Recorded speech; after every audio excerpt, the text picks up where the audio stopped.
প্রত্যেক দিন সকালবেলা দাদা না হলে মা বাজারে যায়। আজকে গেছিলো বাবা বাজারে, আর বাবা আজকে কি নিয়ে এসছে, আজকে হচ্ছে বাবা নিয়ে এসছে মাটন।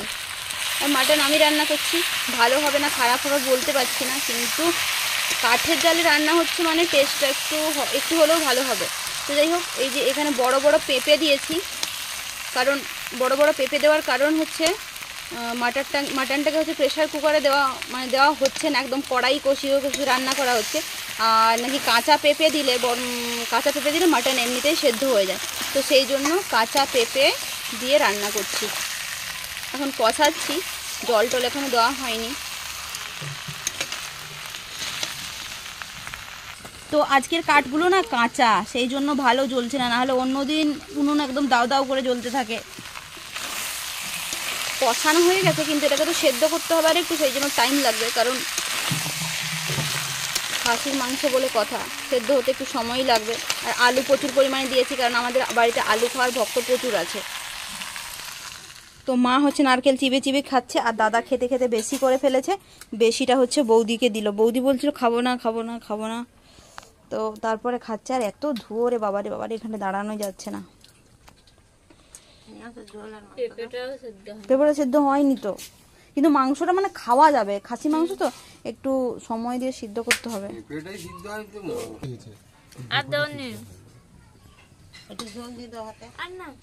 বেশি করে দাও। আমি গাড়ি ঘুমিয়ে ঘুমিয়ে যাই জানো তো, ওই জন্য আমি ভাত খেতে চাইনি। ভাত খেলে গাড়ি বসলে তো ঘুম পায় না, ঘুমিয়ে ঘুমিয়ে চলে যাবে, টিউ দিয়ে পেছন থেকে বেঁধে দেওয়া হবে তোমাকে। কি খাও গো মা? তো থারটাকে তো একদম কি বলে ইয়ে করে দিল রে, নষ্ট করে দিল, ভেঙে দিল। তো থারের উপর একদম মোটরসাইকেল ঢুকিয়ে দিয়েছিল।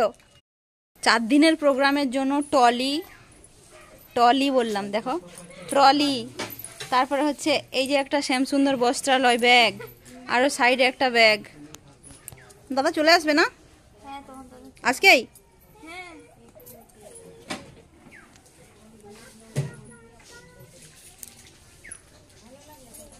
ঝাড়গ্রামের লোকগুলো দেখলে বলবে কি মাঝে মধ্যেই দেখি ত্রিশূলটা নিয়ে ঘোরাঘুরি করে।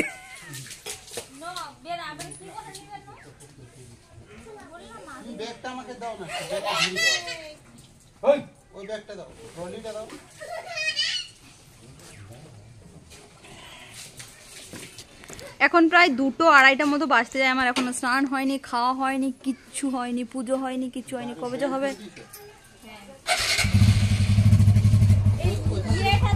আর কদিন থেকে তখন আর ভিডিও বানানোও হবে না, নিজের ভিডিও তখন বানাই না, আর বৌদিদের ভিডিও বানাচ্ছিলাম। এখন কদিন কি হবে কি জানি না।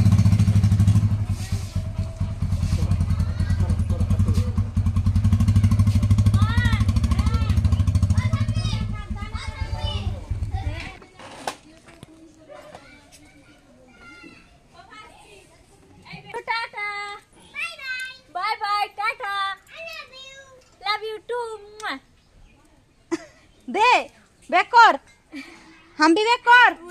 ও যে আচ্ছা দারুন বিউটিফুল। হ্যাঁ হ্যাঁ, আপনি তাড়াতাড়ি ফিরে আসবেন, তাহলে আমার ভিডিও হবে। ত্রিশূলটা হচ্ছে ভিডিও বানানোর জন্য একজনের কাছ থেকে নিয়েছিলাম, আজকে রিটার্ন দেব।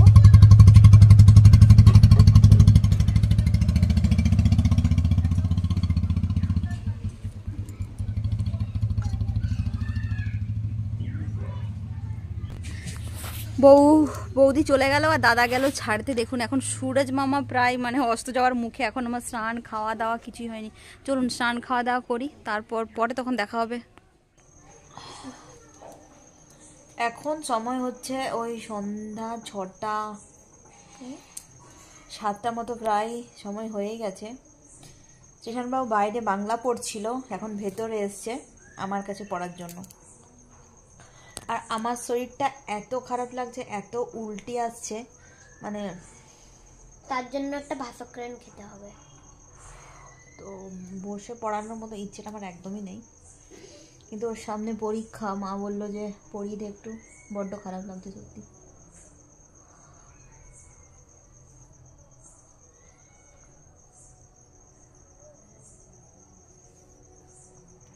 মনে হচ্ছে এক্ষুনি উল্টি হয়ে যাবে।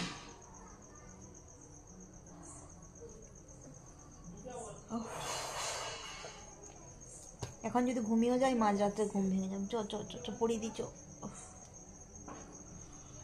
চ চলো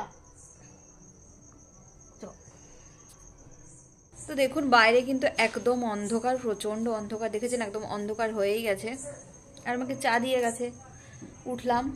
বিছানার কি অবস্থা দেখেছেন, লেপগুলোতে এখনও ওয়ার পরানো হয়নি, কারণ এখনও তো এই সময় ঠান্ডাটা ঠিকঠাক পড়েনি। ঠান্ডাটা পড়বে, খাটে বসছে খাটে। তো এই যে বই নিয়ে এলো, একে আবার পড়াতে হবে। শরীরটা একদম ভালো লাগছে না, প্রচণ্ড উল্টি লাগছে, মনে হচ্ছে এক্ষুনি উল্টি হয়ে যাবে। তো বিছানার এই অবস্থা কি আর করবো, যাই হোক। এই যে আমাকে ধোঁয়াটা চা দিয়ে গেছে, এত বড় গ্লাসে চা দিয়ে গেছে। চাটা যদি ভালো হয় তাহলে খাবো, না হলে খাবো না। তো চলুন আজকের ভিডিও এখানেই শেষ করছি। কালকে আবার দেখা হবে। খাটে বস খাটে বস খাটে বস। কালকে আবার দেখা হবে। টাটা। ভাল লাগছে না।